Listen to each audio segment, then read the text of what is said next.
Hello Brian, শুভ দুপুর। আজকে আমাদের রবিবারে নিরামিষ সয়াবিন বিরিয়ানি হয়েছে। চলো দেখাই কি কি দিয়ে করলাম। প্রথমে হলুদ নুন দিয়ে তেলটা গরম করে নিলাম, যাতে আলুটা লাল লাল করে ভেজে নেব।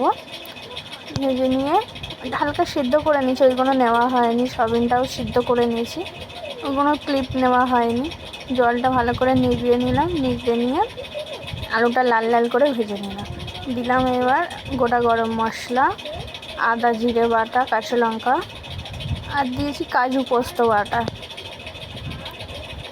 দিয়ে এটা একটু ভালো করে কষে নেবো। কষে নিয়ে নুন, লঙ্কার গুঁড়ো, হলুদ গুঁড়ো, জিরের গুঁড়ো, ধনের গুঁড়ো দিয়ে আবার একটু মশলাটা কষে নেবো।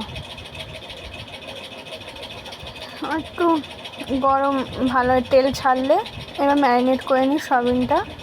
হলুদ, নুন, দই, তোমার লঙ্কা ঝালে মশলা দেয় তাই মশলা দিয়ে, তোমার বিরিয়ানি মশলা দিলাম একটুখানি। এবার টক দই দিয়ে ম্যারিনেট করে নিয়ে রেখে দেবো 5 মিনিটের জন্য।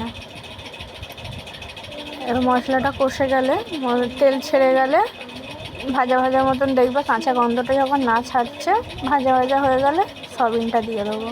দিয়ে এবারে কষবো ভালো করে। কষা হয়ে গেলে ভালো করে কষে এবার আলু দিয়ে দেবো। আলু দিয়ে এবার হালকা একটু জল দেবো।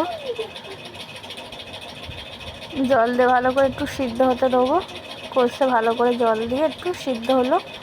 সিদ্ধ হয়ে এইবারে তোমার লেয়ার বসাবো। এখানে দেবো গরম মশলা, হালকা ঘরে বানিয়েছিলাম বিরিয়ানি মশলা দিলাম। দিয়ে এবার ওইগুলো দিয়ে দেবো। আলুটা নিচে দেবো, তারপরে সয়াবিন দেবো।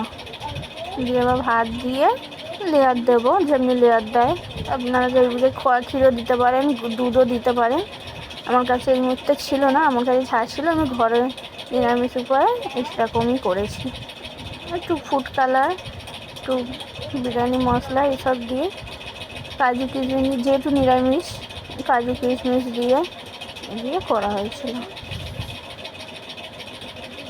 হালকা চাটুটা গরম হয়ে গেল, হাত দিয়ে দেখে নিলাম। দেখে নিয়ে এবার দমে বসিয়ে দিলাম। সত্যি বলতে খুব সুন্দর হয়েছিল। আমার ছেলেরও খুব ভালো লেগেছিলো, আমার বরেরও খুব। যদি ভালো লেগে থাকে একটা কমেন্ট করে দিও। টাটা।